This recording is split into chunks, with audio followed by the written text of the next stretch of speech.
তো হ্যালো বন্ধুরা, কেমন আছো সবাই? আশা করছি সবাই ভালো আছো। Welcome to smart approach.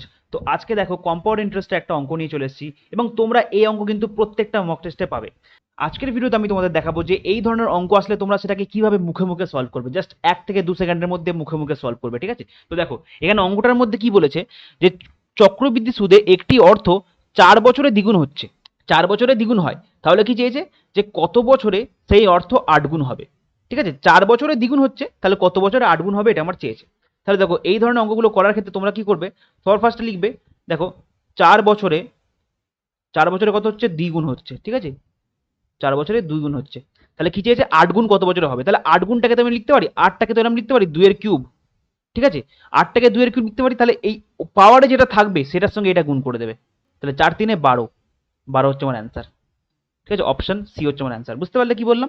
দেখো যত গুণ বলা থাকবে এবং যত গুণ চাইবে, দেখো প্রথমে তো বলে দিয়েছে 2 গুণ এবং চেয়েছে কত 8 গুণ, তাহলে 8টাকে চাইবে এই 2 এর আকারে ভেঙে নিতে, মানে 2 এর পাওয়ার ভেঙে নিতে। যত গুণ দেওয়া থাকবে আর যত গুণ চাইবে, আমার দেখো 2 গুণ দেওয়া ছিল আর 8 গুণ চেয়েছিল, তোমরা সবসময় চেষ্টা করবে যে এই 8 গুণটাকে এই 2 এর আকারে ভেঙে নিতে। মানে কি, এই 8টাকে দেখো আমি ভেঙে নিলাম 2 এর কিউব আকারে। যদি এখানে 4 থাকতো তাহলে আমি লিখতাম 2 এর স্কোয়ার, যদি 16 থাকতো তাহলে লিখতাম 2 টু দ্য পাওয়ার 4। মানে তোমরা সবসময় চেষ্টা করবে যে যত গুণ চাইবে সেটাকে যত গুণ দেওয়া থাকবে সেটার আকারে ভেঙে নিতে। তোমাদের আরো দুটো এক্সাম্পল দিয়ে দেখাচ্ছি, তাহলে তোমাদের আরো কনসেপ্টটা ক্লিয়ার হবে। দেখো তো এবার এক্সাম্পল 2টা দেখো, এখানে কি বলেছে যে কোনো একটি অর্থ 5 বছরে 3 গুণ হয়, তাহলে 9 গুণ হতে কত বছর সময় লাগবে। তাহলে সেম প্রসেস কি করবে তোমরা, দেখো এখানে বলেছে যে 5 বছরে কত হচ্ছে, 5 বছরে 3 গুণ হচ্ছে, ঠিক আছে? 5 বছরে 3 গুণ হচ্ছে, তাহলে কি চেয়েছে 9 গুণ হতে কত সময় লাগবে। তাহলে 9টাকে কি করবে, 9টাকে লিখবে 3 এর স্কোয়ার। আমি বলেছি যত গুণ দেওয়া থাকবে সেইটার আকারে সবসময় ভেঙে নেবে। 9টাকে আমি তাহলে কি লিখলাম, 9টাকে লিখলাম 3 এর স্কোয়ার, তাহলে কি হবে, এর পাওয়ারের সঙ্গে এটা গুণ হয়ে যাবে। ঠিক আছে, তাহলে 5 2 গুণে 10 হচ্ছে আমার অ্যান্সার। অপশন সি হচ্ছে আমার সঠিক উত্তর। বুঝতে পারলে?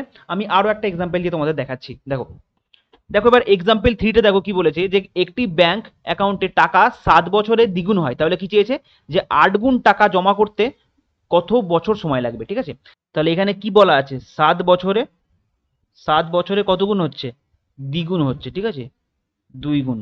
তাহলে কি চেয়েছে আমার 8 গুণ হতে কত সময় লাগবে, তাই 8 গুণটাকে আমি কিভাবে লিখবো, 2 এর কিউব আকারে লিখবো, বলেছি সবসময় যত গুণ দেওয়া থাকবে সেইটার আকারে লিখতে। তাই 2 এর কিউব, তাহলে এই ওপরেটার সঙ্গে পাওয়ারের সঙ্গে এটা গুণ হয়ে যাবে, 7 3 21, 21 হচ্ছে আমার সঠিক উত্তর। বুঝতে পারলে? তো আশা করছি তোমরা বুঝতে পেরেছো। এবার তোমাদের জন্য একটা হোমওয়ার্ক এনেছি, হোমওয়ার্কটা একবার তোমরা দেখে নাও। তো এইটা হলো তোমাদের হোমওয়ার্ক, তোমরা এটা অবশ্যই ট্রাই করবে এবং এর অ্যান্সারটা কিন্তু তোমাকে কমেন্ট বক্সে অবশ্যই জানাবে। তো দেখা হচ্ছে আরো একটা নতুন ভিডিওর সঙ্গে, নতুন শর্টকাটের সাথে। ততক্ষণ তোমরা ভালো থেকো, সুস্থ থেকো, বাই বাই, টেক কেয়ার।